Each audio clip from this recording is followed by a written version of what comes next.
clothes are kind of funny, her hair is kind of wild and free. Oh, but love blows where my rosemary goes, and nobody knows like me. She talks kind of lazy, and people say she's crazy, and her life's a mystery. Oh, but love grows where my rosemary goes, and nobody knows like me. Assalamualaikum warahmatullahi wabarakatuh.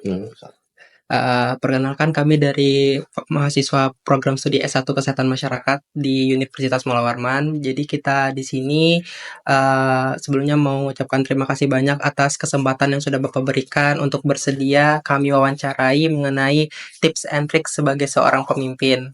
Jadi di sini kami mengampu penugasan dari mata kuliah kami yaitu Kepemimpinan dan Administrator Kesehatan, di mana kami di sini bertujuan untuk mengetahui informasi dari Bapak sebagai Direktur Utama di PT Jamkrida Kaltim ini mengenai bagaimana wawasan mengenai kepemimpinan dan tips and trick dari Bapak sendiri sebagai seorang pemimpin. Apakah Bapak bersedia? Iya, bersedia. Terima kasih banyak Bapak sebelumnya. Mungkin saya memperkenalkan diri, saya Raaji Saputra Pak, biasa dipanggil Azi. Saya Elviana Imelda, biasa dipanggil Elvi. Saya Delia Putri Pradita, Bapak, biasa dipanggil Adelia. Oh iya. Saya Ananda Ulice Withiani, biasa dipanggil Nat. Saya Adi Maulana, biasa dipanggil Adi. Baik, mungkin bisa langsung untuk inti ke pertanyaan Pak ya. Saya izin bertanya Pak, menurut Bapak seorang pemimpin itu bagaimana? Gambaran seorang pemimpin dari dalam diri Bapak itu bagaimana? Iya, seorang pemimpin tentunya dia bisa dijadikan panutan, terutama untuk bawahannya gitu kan. Jadi bisa diteladani ya. Terus dia tentunya apa yang diperintahkannya bisa diikutin dan memang sifatnya masuk akal lah ya dan wajar gitu. Jangan sampai nanti jadi seorang pemimpin tidak lagi kayak seperti dulu gitu ya, yang istilahnya otoriter gitu ya, yang harus harus diturutin, yang harus tidak menerima masukan dari bawahan misalkan seperti itu. Karena memang kalau dulu ya mungkin ya, tapi sekarang ini apalagi dengan melihat anak-anak Gen Z ini kan nggak bisa, saya bilang nggak bisa dikerasin kayaknya gitu ya. Ya mungkin seperti itu. Jadi Baik, mungkin ada maksudnya ada jawaban yang kurang atau gimana? sudah jelas Pak, karena kan ini pendapat dari Bapak gitu. Baik, kalau dari Bapak sendiri, seorang pemimpin kan pasti punya sikap-sikap yang harus dijadikan landasan gitu Pak ya. Kayak harus memiliki kepercayaan diri, harus memiliki inovasi gitu kan Pak. Kalau dari Bapak sendiri, sifat-sifat sama sikap-sikap sebagai seorang pemimpin yang harus Bapak miliki itu apa Pak? Lah iya, memang itu percaya diri harus itu ya.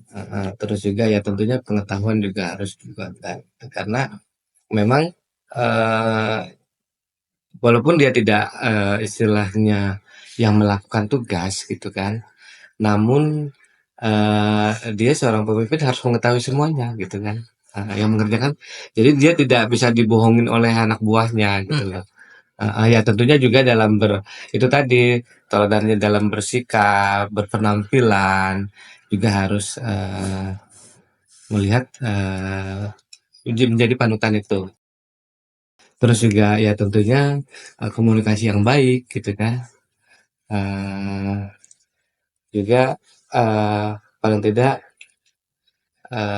berwibawa tentunya ya, dan juga mengayomi terhadap karyawan. Jadi jangan egois lah. Perlu menerima pendapat-pendapat dari bawahan, tetapi tetap memang keputusannya juga di kita sebagai pemimpin gitu loh. Dengan melihat pertimbangannya bagaimana gitu kan. Ya mempunyai wawasan yang luas juga. Baik, terima kasih Pak. Mungkin lanjut ke selanjutnya. Tadi kan Bapak juga bilang tentang pemimpin itu harus bersikap tegas nih Pak. Jadi gimana sih cara Bapak menyeimbangkan antara bersikap tegas sama bawahan Bapak sama peduli? Kadang kan tegas sama peduli itu saling berhubungan tuh Pak. Eh, ya tegas itu kan maksudnya melakukan sesuatu sesuai eh, aturan, gitu ya.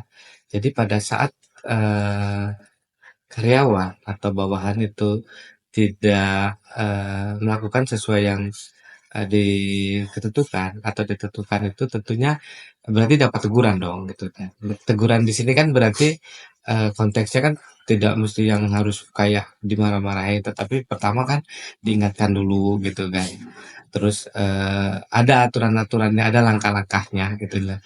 Sehingga eh, tidak semena-mena karyawan tersebut terhadap peraturan-peraturan yang ada. Jadi tegas itu bukan berarti harus kayak marah-marah, tidak gitu loh.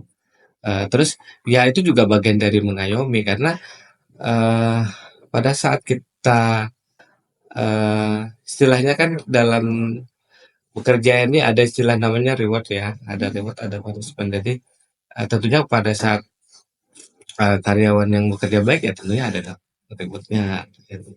Dan kalau karyawan yang berbuat semena-mena tentunya dapat punishment gitu-gitu. Berarti reward tadi itu sebagai bentuk kepedulian ya Pak dari Iya, Bapak. iya. Dan tentunya dan hak-hak karyawan juga kita prioritaskan juga gitu apa yang diinginkan. Paling tidak kebutuhan fasilitas-fasilitas karyawan itu juga harus kita penuhi. Jadi kita harus imbang pada saat kita memberikan kewajiban kepada karyawan, ya tentunya kita juga harus memberi hak baik dari segi gaji, dari itu kelengkapan bekerjanya gitu kan, fasilitas-fasilitas yang dibutuhkan yang sesuai dengan eh, tugasnya, tupoksinya maupun sesuai dengan jabatan mereka, tingkat-tingkat jabatan. Mungkin ada pertanyaan lagi nih Pak, gimana sih tips Bapak untuk mengelola waktu sebagai pemimpin? Karena kan pasti sibuk banget nih.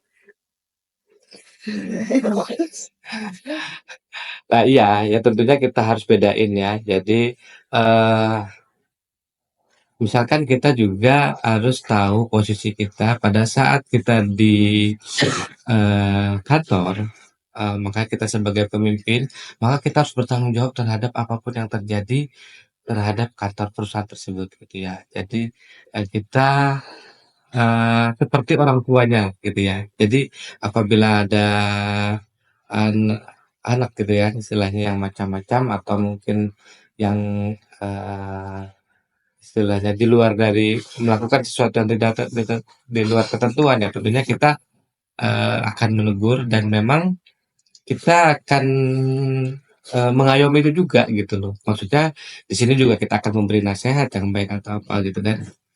Nah, namun hanya sebatas di hari kerja gitu ya. Nah, pada saat kita pulang ke rumah tentunya kita juga masing-masing kan gitu. Kita tidak perlu terlalu campur urusan eh, karyawan gitu kan, yang memang dia mau bahasanya eh mau kemana-mananya itu kan, asal memang tetap menjaga nama baik perusahaan. Nah kita pun saya menjaganya juga begitu gitu loh. Pada saat di rumah, yang tentunya saya berusaha untuk berhubungan dengan keluarga gitu kan, tidak menguruskan perusahaan, kecuali ada hal-hal urgent atau yang mendesak yang memang eh, kita tetap eh, bekerja ya, tetap ada tetap menjaga nama baik perusahaan. Jadi ya walaupun memang sibuk tetapi ya memang gitulah urusannya. Makasih ya Bapak. Hmm. Saya izin bertanya Bapak, Ya. selama Bapak menjadi seorang pemimpin, ada nggak tantangan terbesar yang pernah Bapak hadapi? Dan bagaimana cara Bapak menghadapi tantangan-tantangan tersebut? Banyak ya, tentunya tantangan itu ya dari misalkan dari perusahaan sendiri, misalkan kondisi-kondisi kadang kan selain dari SDM-nya misalkan ada keterbatasan atau mungkin dari tantangan juga ada dari, misalkan fasilitasnya gitu ya. Terus juga ada tantangan dari IT-nya gitu kan.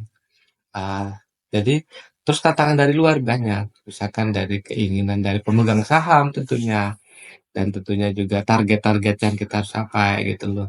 Nah, yang tantangan lain adalah tentunya, eee, bagaimana, eee, mengakomodir apa keinginan-keinginan, eee, mitra gitu kan, yang bisa kita penuhi dan atau yang bisa tidak kita penuhi gitu loh. Itu juga sedikit sejenisnya tantangan gitu kan. Karena kan kayak perusahaan kita ini saya ada mengajukan, permasalahan klaim, tiba-tiba kita tolak itu kan mereka kan bisa komplain gitu. Tetapi, eee, dari tantangan itu kalau kita punya prinsip atau kita melakukan bahwa apa yang kita lakukan itu sesuai PKS dan itu benar, ya kita tetap, prinsip itu kita pegang. Eee, ada pernah pengalaman gitu ya. Jadi, kita di apa, ada klaim gitu kita tolak gitu ya. Nah, dari situ mereka, melaporkan gitu ke OJK.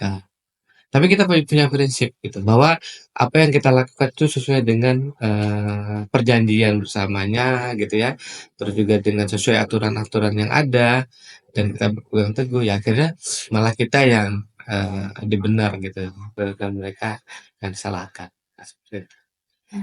Mungkin itu saja Bapak.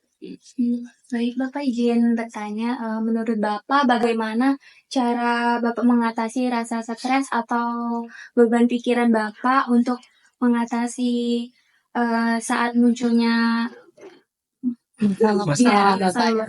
Mmm, eee Ada itu ya, tentunya harus dihadapin. Jadi itu tidak boleh, biar bagaimanapun itu akan terjadi gitu ya. Jadi tantangan-tantangan itu pasti akan ada dan kita harus hadapin dan kita harus siap.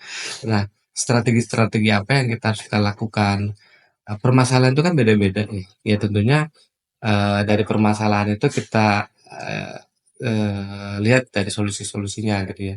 Nah, dari sini kita akhirnya bisa, menghadapi sehingga kita tidak terlalu stres juga gitu loh. Heeh. Yang kedua tentunya prinsip kita adalah bahwa kita melakukannya dengan benar gitu loh. Bahwa kita melakukan tindakan itu, eee, punya prinsip, tidak melanggar gitu. Jadi kalau pada saat apapun yang terjadi kita bebas aja gitu, kita tidak harus stres gitu nih.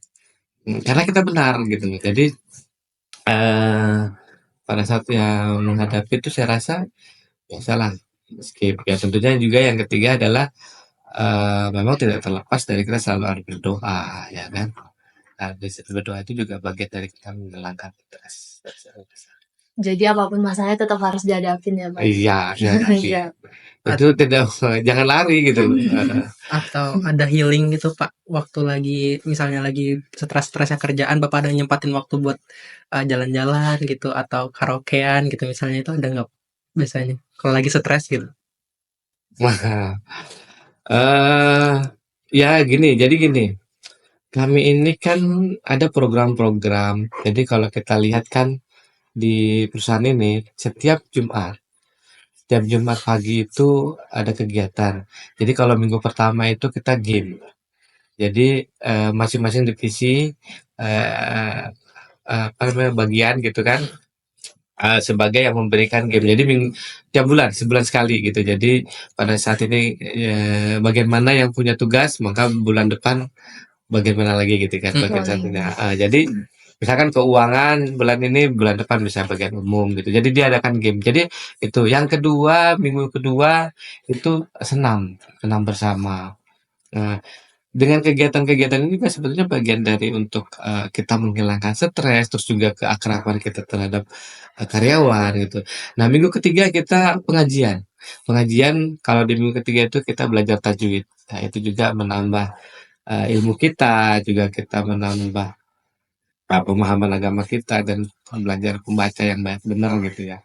Itu juga mengurangi stres. Nah, yang minggu keempat biasanya kami masih pengajian itu cuma apa namanya terjemah kata itu ya, terjemah kata. Jadi biar menambah. Jadi setiap karyawan di sini diwajibkan karena saya sebagai pemimpin, kenapa harus melaksanakan kedua dari 2 minggu itu yang untuk khusus pengajian, karena itu juga bagian tanggung jawab saya sebagai seorang pemimpin untuk mendidik kan bawahan saya itu juga apa istilahnya tanggung jawab saya kan gitu. Jadi harus supaya bisa membaca Quran yang benar atau supaya pemahaman agamanya juga benar. Dan itu juga ke depannya kan jadi karyawan kan berlaku atau bertindak sesuai sesuai ketentuan lah.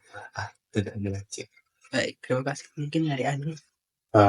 Saya ingin bertanya nih Pak, selama Bapak memimpin di sini Pak, itu ada nggak kira-kira sosok role model atau panutan yang paling menginspirasi buat Bapak? Dan alasannya kenapa?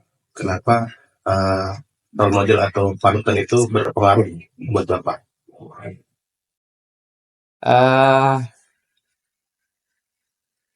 Sebetulnya saya ya mungkin gini ya, mungkin Pak Anies saja kan. Nah, jadi saya role model mungkin salah satunya yang mungkin Pak Anies Baswedan ya. Jadi saya rasa dia dalam bertindak ya itu tadi dia pendekatannya kepada yang di bawah juga sangat familiar ya, humble gitu kan. Terus juga tidak otoritas gitu kan. Terus juga menerima masukan dari bawahan. Saya sangat jujur aja sangat suka sama dia ya. Nah,